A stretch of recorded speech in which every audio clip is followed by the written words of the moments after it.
Carl Jung documented something he called the most terrifying transformation in human nature. In his Zurich clinic, he observed empaths who had been systematically destroyed by those who claimed to love them. But here's what terrified him most. The kindest people aren't weak. They're weapons waiting to be forged. Jung's case files reveal a disturbing pattern. Patient after patient arrived carrying the same wounds, empaths who had been systematically destroyed by those who claimed to love them.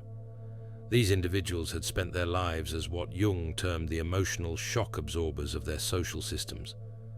But what happened when they finally snapped changed everything we understand about human psychology. Here's the part that made Jung's blood run cold. These empaths hadn't just endured abuse, they had been studying it. Jung found that empaths kept detailed mental records of every person who had ever hurt them. They knew their abusers' triggers, insecurities, and deepest fears. They had mapped emotional patterns with surgical precision. Jung realized he wasn't treating a victim. He was sitting across from what he would later call a psychological genius in hiding. Think about that for a moment. While everyone assumed these gentle souls were being broken down, they were actually building something far more powerful. A database of human behavior so comprehensive, it would put trained psychologists to shame. Anna's genius wasn't in creation, it was in emotional archaeology. She could excavate people's deepest wounds just by watching their micro-expressions. Jung began testing her abilities in ways that pushed the boundaries of clinical ethics. He brought in colleagues without telling Anna anything about them. Within minutes, she could identify their childhood traumas, their relationship patterns, their professional insecurities. Her accuracy rate was 97%. This wasn't some mystical power or supernatural gift. This was pattern recognition, operating at a level most humans never access. Society had taught Anna that this gift was a curse. Every time she tried to voice what she saw, the lies, the manipulation, the hidden agendas, people called her too sensitive or overly emotional. She learned to silence herself, to doubt her perceptions, to apologize for seeing what others couldn't. The gaslighting was so consistent, so pervasive, that she began to believe she was the problem. But the truth doesn't disappear just because you stop speaking it. It accumulates, it compounds, it builds pressure like water behind a dam. And in Anna's case, it had been accumulating for 28 years. Every dismissed observation, every ignored warning, every time someone told her she was imagining things, all of it was being catalogued, filed away, stored in the vast archives of her unconscious mind. Jung discovered something that would change his entire understanding of human danger. These empaths weren't just remembering events, they were constructing psychological profiles with the precision of FBI behavioral analysts. They knew exactly how each person in their life operated, what made them tick, what scared them, what they hid from the world. Jung identified a consistent pattern across his empath cases. Their transformation didn't happen gradually. It happened in one explosive moment. He called it shadow integration under extreme duress. The trigger was always betrayal, not just any betrayal, but betrayal by someone the empath had completely trusted and protected, the one person they thought was safe, the one person they believed would never hurt them. In case after case, Jung documented the same scenario. The empath would discover infidelity, financial betrayal, or emotional manipulation from their closest person. What made it devastating wasn't the act itself. It was the realization that they had seen the signs all along and ignored them. They had silenced their own inner knowing to maintain the illusion of safety. This created what Jung called the clarity event, when the empath's pattern recognition finally overwhelmed their need to believe the best in people. It's like a switch being flipped. One moment they're desperately trying to excuse behavior, find explanations, give the benefit of the doubt. The next moment, everything becomes crystal clear.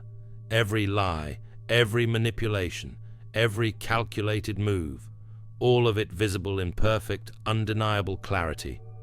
Most people would expect empaths to cry, to scream, to fall apart. Their abusers expected that too. They were prepared for emotional chaos. They had their apologies ready, their excuses lined up, their manipulation tactics loaded and aimed. But what happened instead was something that terrified everyone involved. The empaths became unnaturally calm. Jung described it as the moment the victim realizes they've been playing chess while everyone else thought it was checkers. There was no hysteria, no breakdown. Just a cold, calculated assessment of reality that made seasoned clinicians uncomfortable to witness. It was as if years of accumulated emotional intelligence suddenly crystallized into a weapon of perfect precision. Jung documented what happened next across multiple cases as the most chilling psychological transformation he had ever witnessed. These empaths didn't attack. They didn't rage. They didn't seek revenge in any traditional sense. They simply began to speak truth.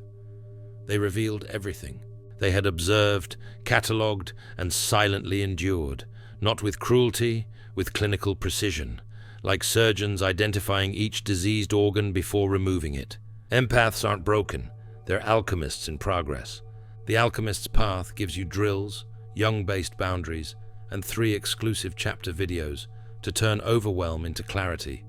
By Surreal Mind, 236-page downloadable ebook, in stock. Begin now at thesurrealmind.com. This wasn't revenge, it was clarity. These empaths were finally using their gift of complete perception, not to excuse behavior, but to expose it. And the exposure was devastating precisely because it was so accurate. There was no exaggeration, no drama, just fact after fact after fact, delivered with the emotional detachment of a coroner reading autopsy results. Jung realized this pattern wasn't revenge. This was what he termed shadow integration. The empath's shadow wasn't evil. It was their suppressed intelligence, their silenced intuition, their denied strength. All those times they held back, all those moments they chose peace over truth. All that suppressed power was now coming online all at once.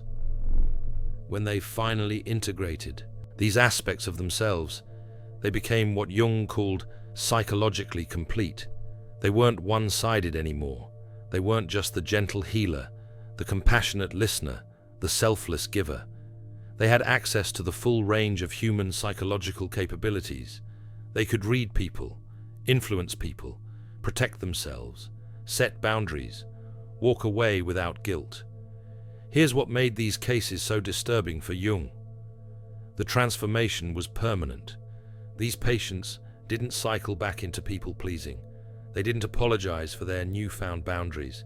They didn't second-guess their perceptions anymore. Something fundamental had shifted in their psychological architecture. A door had opened that could never be closed again. They had become what Jung feared most, empaths who could no longer be manipulated. And in a world built on social manipulation, on subtle coercion, on unspoken agreements to ignore certain truths, these individuals became dangerous simply by being awake. They disrupted systems just by refusing to play along anymore. The changes didn't stop at the psychological level. Jung documented how these individuals' entire lives transformed within months. They left abusive relationships with strategic precision, not dramatic exits, but calculated withdrawals that left their former abusers confused and powerless. They cut contact with toxic family members without emotional drama, no explanations, no justifications, just clean boundaries enforced without apology.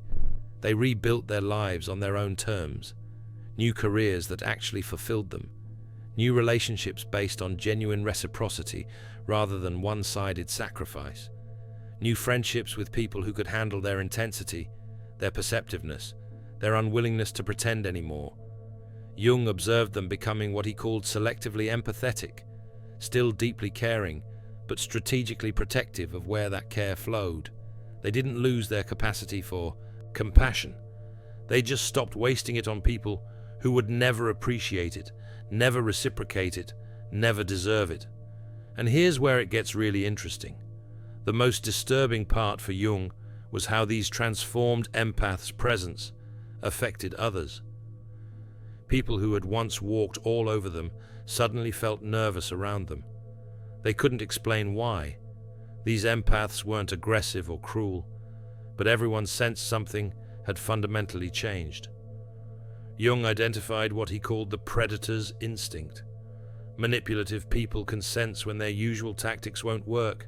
They avoid integrated empaths like vampires avoid sunlight. It's not conscious. It's not deliberate. It's instinctive. The predator recognizes that this prey has evolved into something that can't be hunted anymore.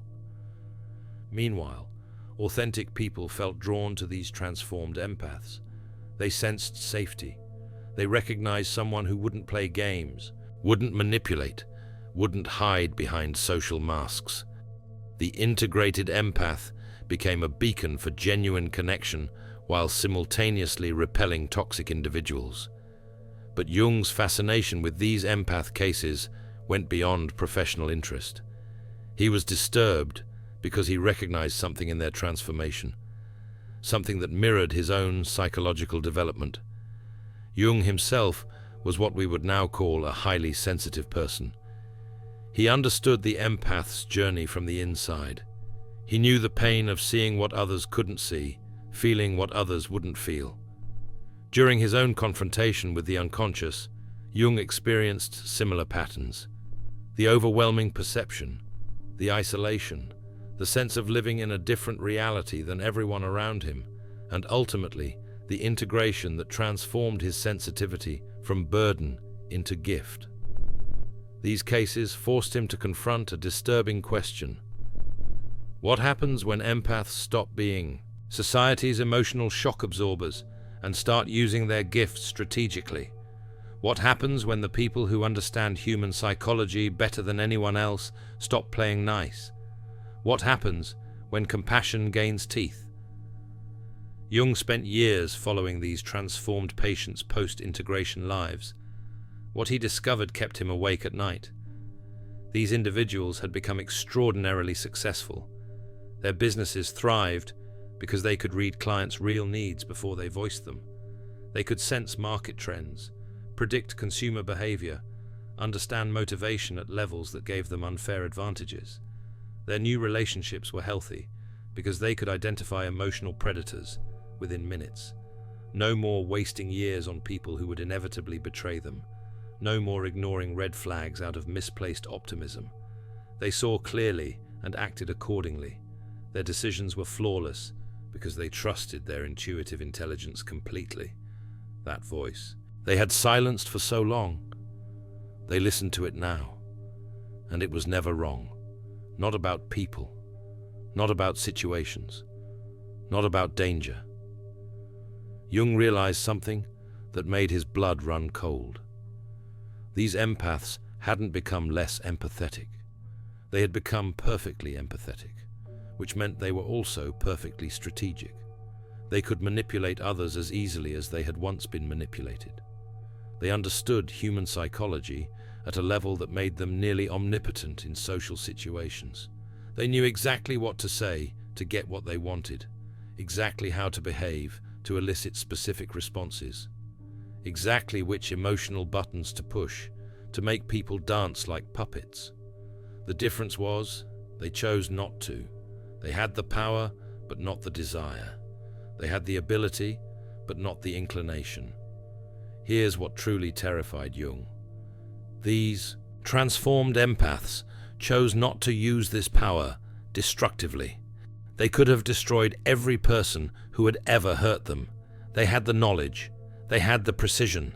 They had the perfect understanding of each abuser's vulnerabilities. One well-placed revelation, one strategic conversation, one perfectly timed action could have ruined reputations, destroyed relationships, ended careers. Instead, they simply removed toxic people from their lives and moved on. No revenge, no retaliation, just absence. And somehow, that was more powerful than any attack could have been. The toxic people were left to face their own emptiness without their favorite emotional supply. Jung realized he had witnessed the birth of what he called the integrated empath, someone with both the sensitivity to feel everything and the wisdom to choose what deserved their energy. They hadn't lost their gifts. They had weaponized them through consciousness. Jung's private notes reveal his amazement. These individuals have become what every manipulator fears most, someone who can see through them completely, but no longer needs anything from them. Think about the implications of that statement. When you no longer need validation, approval, or acceptance from the people who once controlled you through those very needs, you become untouchable. The manipulator's entire toolkit becomes useless. Guilt trips. The empath no longer accepts responsibility for other people's emotions. Gaslighting. The empath trusts their perceptions absolutely. Love bombing. The empath recognizes performative affection instantly. Triangulation. The empath sees the game and refuses to play. These empath transformations didn't happen in isolation. Jung documented how their changes affected every system they had been part of. Family dynamics collapsed, not because these individuals destroyed them, but because they stopped. Enabling dysfunction. Alcoholic relatives had to face their addictions without emotional buffers. Narcissistic siblings had to find new sources of supply. Enabling parents had to confront the consequences of their favoritism. The removal of the empath from these dysfunctional systems was like pulling a load-bearing wall from a structurally unsound building. Everything that had been propped up by their emotional labor simply collapsed, and the empath watched from a safe distance, no longer available to clean up messes they didn't create. Their mere presence as a living lie detector forced others to evolve or reveal their true nature. The healthy people in their lives grew stronger from their example. They saw what boundaries looked like. They witnessed self-respect in action. They learned that you can care about people without sacrificing yourself. The toxic people exposed themselves through desperate attempts to pull these empaths back into old patterns. The hoovering attempts, the fake apologies, the manufactured crises designed to force re-engagement. All of it transparent and ineffective against someone who could see every manipulation coming from miles away. Jung observed something he called the empath's mirror effect. These transformed individuals didn't have to actively confront people's dysfunction anymore. Their mere presence reflected issues back with uncomfortable clarity. Manipulators couldn't stand to be around them. They felt exposed, seen through, unable to operate their usual psychological games. It's like standing in front of an X-ray machine. Everything hidden becomes visible. Every lie, every pretense, every false self. The integrated empath's consciousness acts like radiation that makes the truth glow. And people who live in deception find that radiation unbearable. Meanwhile, authentic people felt safe with these empaths for the first time. They didn't have to perform. They didn't have to pretend. They could show up as their messy, complicated, imperfect selves and be met with understanding rather than judgment. The integrated empath creates space for genuine humanity precisely because they've stopped tolerating fake performance. The most disturbing discovery came when Jung introduced these transformed patients to others in his practice. Within minutes, they could identify core psychological wounds and the exact type of therapy needed. They would sit in on sessions, observe quietly, and afterward give Jung assessments that proved more accurate than months of traditional analysis. Jung realized these empaths' diagnostic accuracy surpassed his own decades of training. This created an ethical dilemma that haunted him for years. If empaths could develop this level of psychological insight naturally, through lived experience rather than academic study, what did that mean for the future of psychology itself? Were empaths actually superior psychologists, held back only by society's insistence that their perceptions were pathological rather than precise? Was the entire field of psychology built on frameworks developed by people with less perceptive ability, trying to understand what highly perceptive people see naturally? He began quietly studying other empaths in his practice, developing what he called the integration observation protocol. This wasn't therapy in the traditional sense. It was psychological documentation of how empaths naturally developed what he called warrior consciousness after severe betrayal. Jung identified consistent stages across his cases. The first stage was recognition. Empaths learned to identify their suppressed shadow aspects, not just their anger, but their intelligence, their strength, their right to boundaries. They stopped apologizing for existing. They stopped shrinking to make others comfortable. They stopped pretending to be less perceptive than they actually were. These individuals stopped pathologizing their perceptions and started trusting their emotional intelligence as the sophisticated data processing system it actually was. They recognized that being called too sensitive was often code for, "You see things I want to keep hidden." They understood that accusations of being dramatic usually meant you're reacting appropriately to something I want to minimize. The second stage proved more intense: integration. Jung watched empaths merge their light and shadow aspects into what he called the complete self. This wasn't about becoming dark or cruel. It was about becoming whole, having access to the full range of human capacities, the ability to be soft and hard, gentle and fierce, compassionate and boundaried. They became people who could be incredibly kind to those who deserved it, and ruthlessly precise with those who didn't. Not out of vindictiveness, but out of wisdom.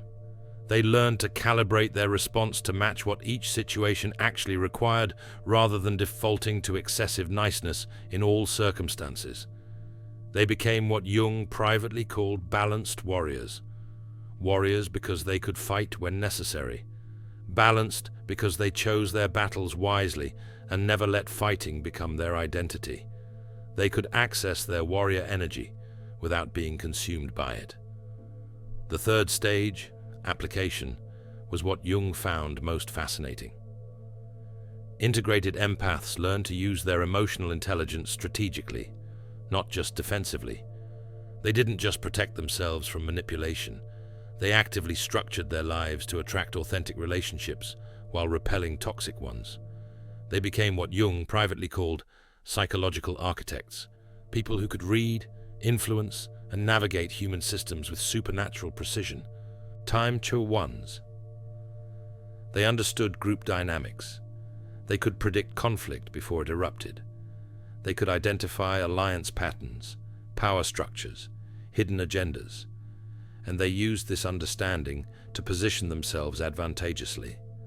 Jung realized these transformed empaths could no longer be victimized because they saw manipulation coming from miles away and neutralized it before it could take root. They had become immune to the psychological tactics that control most people: guilt, shame, fear of abandonment, need for approval. None of these buttons worked anymore. These individuals didn't just heal themselves. They became immune to psychological abuse while maintaining their capacity for genuine love and connection. And that's the miracle Jung kept returning to in his notes. They didn't become cold. They didn't become cynical. They didn't lose their humanity. They just stopped giving it to people who would weaponize it against them. The process's final stage was what Jung called the return to service. Integrated empaths didn't become cold or disconnected. They became selectively generous with their gifts. They found other empaths going through similar transformations and became guides. They created spaces where perceptive people could speak truth without being pathologized. They built communities based on authenticity rather than performance. They used their abilities to help others transform, creating what Jung documented as a network of psychologically invincible individuals. These weren't cults or movements. These were loose collections of awakened people who recognized each other instantly and provided mutual support. Jung's work with these empath cases created ripple effects that continue to this day. He realized that empaths weren't mentally ill. They were evolutionarily advanced individuals living in systems designed to exploit their gifts. The pathology wasn't in them. It was in systems that required their silence to function. Jung began seeing empathic sensitivity not as a disorder to be cured, but as a psychological superpower to be properly understood and protected. He started asking different questions in his practice. Not how do we make empaths less sensitive, but how do we help them integrate their sensitivity consciously? He also recognized something concerning. In the wrong circumstances, these abilities could be devastating. An empath who integrated their shadow without proper ethical grounding could become extremely manipulative. Someone with perfect understanding of human psychology and no moral compass would be more dangerous than any traditional sociopath. Jung developed what he called the ethical integration model, documenting how awakened empaths naturally used their powers for healing rather than harm. He found that empaths who had been genuinely hurt, but not corrupted by their pain, defaulted to protective rather than aggressive use of their abilities. His case files on these transformations remained among his most closely guarded research. He knew that if the wrong people learned how to deliberately trigger empath transformation, it could be weaponized. Imagine someone systematically betraying empaths to force their evolution, then recruiting them as psychological operatives. The potential for abuse was enormous. Jung scattered his observations across multiple private journals, never publishing the complete findings during his lifetime. Some of his most important insights remained in coded language, accessible only to those who understood the framework deeply enough to decode the references. Jung's final notes on these cases reveal something beautiful. These individuals lived the rest of their lives as what he called balanced warriors, people capable of incredible gentleness with those who earned it, and implacable strength against those who threatened it. They became templates for what Jung believed was humanity's next evolutionary step. People who could feel everything without being destroyed by it, see everything without becoming cynical, and love deeply without losing themselves. They proved that sensitivity and strength aren't opposites, they're partners. Jung left one final insight for future psychologists: never underestimate someone who has learned to trust their own perceptions completely. The awakened empath represents psychology's most powerful evolution. They proved that the empath's journey is not from sensitivity to numbness, but from unconscious absorption to conscious choice. They became not less empathetic, but perfectly empathetic. They became consciousness pioneers for humanity. Jung's observations about awakened empaths proved prophetic in ways even he couldn't have imagined. Modern research confirms what his cases demonstrated. Empaths who undergo shadow integration become psychologically invincible. They can no longer be gaslit because they trust their perceptions absolutely. They can't be manipulated because they see emotional games before they're fully formed. They can't be broken because they've already been to the bottom and emerged stronger. Here's what makes Jung's case studies eternally relevant. Every empath will face their transformation moment. The betrayal so profound it forces them to choose between remaining a victim or becoming sovereign. The question isn't whether the empath will snap, it's whether they'll integrate their shadow consciously, like Jung's documented cases, or let it consume them destructively. The kindest people are often secretly the most strategically aware. Jung's research revealed that most empaths, when pushed to their breaking point, choose integration. They don't become cruel, they become precise. They don't lose their hearts, they gain backbones. The transformed empath becomes what Jung called love with boundaries, someone who can care deeply while protecting themselves absolutely. Every empath carries within them the potential to become psychologically untouchable. It just takes the right catalyst, usually betrayal, to force that transformation. Their sensitivity is their weapon. The danger of their unique perception isn't that they see too much. It's that they might never learn to see with the integration and wisdom their gifts demand. Jung's case files reveal the truth that manipulators don't want you to know. The kindest people are often the strongest people, because kindness without strength enables dysfunction. The awakened empaths Jung documented represent evolution in action, individuals who can feel everything and choose everything with complete consciousness. The most beautiful part of Jung's findings: these transformed empaths never lost their capacity for love. They just learned to love themselves as fiercely as they once loved others. Jung's research left us with this question: not whether empaths will transform, but whether they'll do it consciously, or let life force it upon them. Because the world doesn't need more broken empaths. It needs more awakened ones. And Jung's research proves that transformation is not only possible, it's inevitable. Thank you for watching this exploration of Jung's most terrifying discovery. If you recognize yourself in these transformation patterns, drop a comment below sharing your experience. Your story matters and might help another empath understand their own journey. Don't forget to subscribe for more insights into Carl Jung's revolutionary psychology. In The Alchemist's Path, perception training for empaths, you'll turn overwhelm into wisdom with practical drills, Jung-inspired boundaries, and step-by-step perception training. This guide includes 3 exclusive chapter videos to deepen each lesson. Written by Surreal Mind, 236 pages, beautifully designed 8.5 by 11 downloadable ebook, in stock now. Start your training today.